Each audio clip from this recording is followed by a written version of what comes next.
From Stricky Latvia to the world, today is Saturday, May the 30th, 2020. And I must say that this has been a week unlike any other week that I've witnessed here in Latvia looking at America.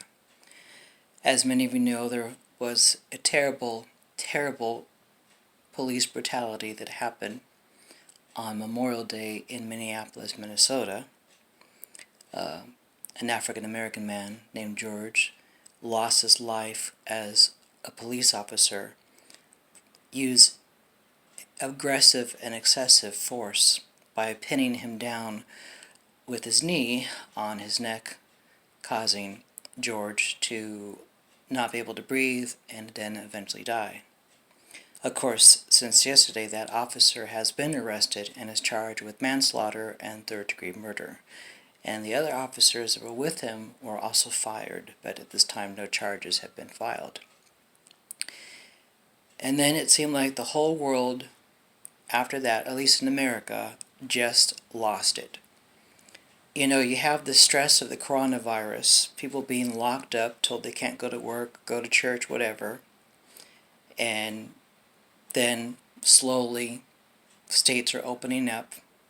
Then you have this incident which only just inflamed tensions that were there. You have people of color, especially the African American community, that have been voicing out the injustice that they face with police brutality and profiling and so forth. You know, I've been profiled before when I was in one of the southern states. I was sitting in my car and a cop drove right by me, then turned around, came up, parked behind me, and asked me a slew of questions. Never been intimidated like that or interrogated like that. I simply said that I was visiting this family for dinner, and he was like, well, how do you know this family? Because I was in a nice neighborhood. And I'm like, well, I'm a pastor, and I was invited to dinner by this family, So that's my experience of being racially profiled. What's a Latino doing in a nice area like this kind of thing.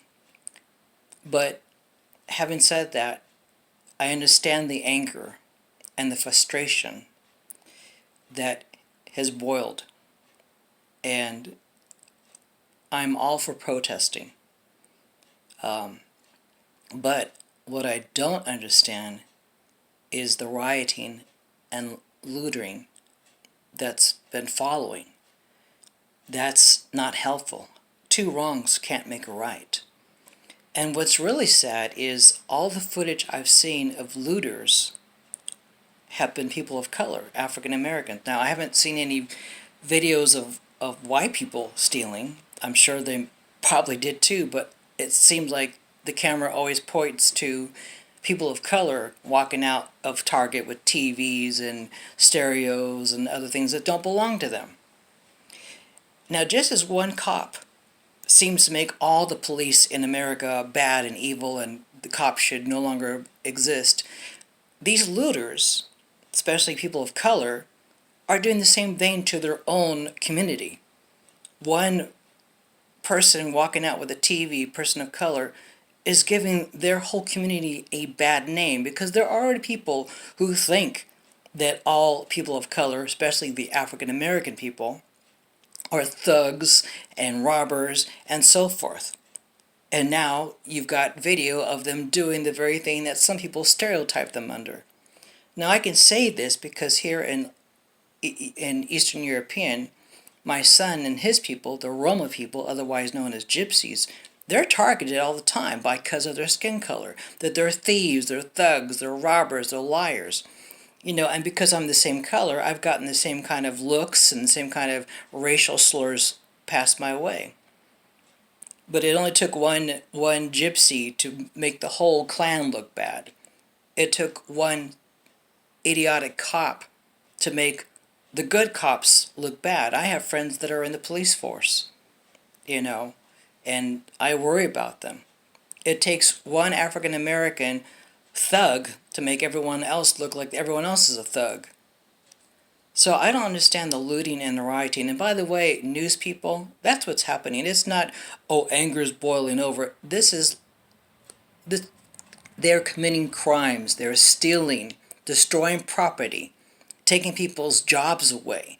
And just remember, the coronavirus, is still among you all, and yet people are finally getting back to work, and now some of them are going back to a job that no longer exists because it was burned to the ground. How is that helping your cause? Help me understand this, people. How is destroying other people's lives, property, cars, homes, businesses helping your cause for injustice? And then what's really funny, you're all against the police, yet you're the same people that will end up calling the police when someone comes after you with a gun or breaks into your home or threatens your life. So please help me understand this, because I really don't.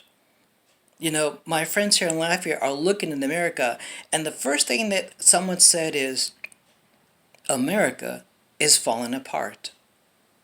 And unfortunately, from our perspective here, it is, from the inside out.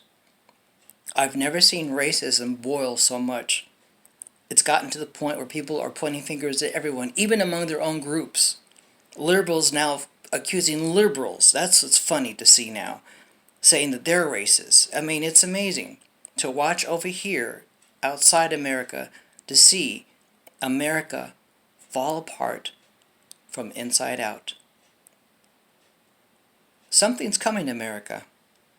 You're falling apart at the seams. And something's going to be coming your way that's going to do the final job. I'm not a prophet. I'm just saying you're already at the boiling point. You're boiling over now. But it's going to get worse.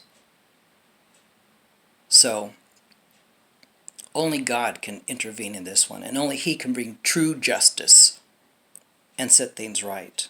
And I pray that God would have mercy on America. And God would give wisdom and discernment to the leaders and how to deal with racism and police brutality and all the corruption that's going on here and there. So, I don't like getting political, but hearing the news, watching the news, seeing everything going on,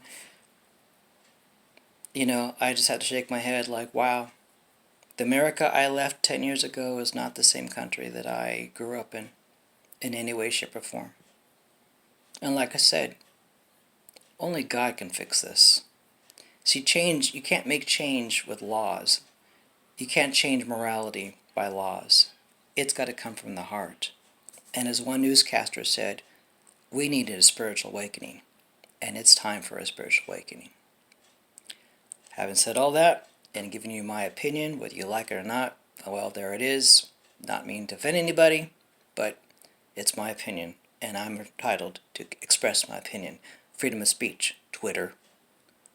Yes, I am angry. Somewhat. Alright, till next time. God bless, and God have mercy on America.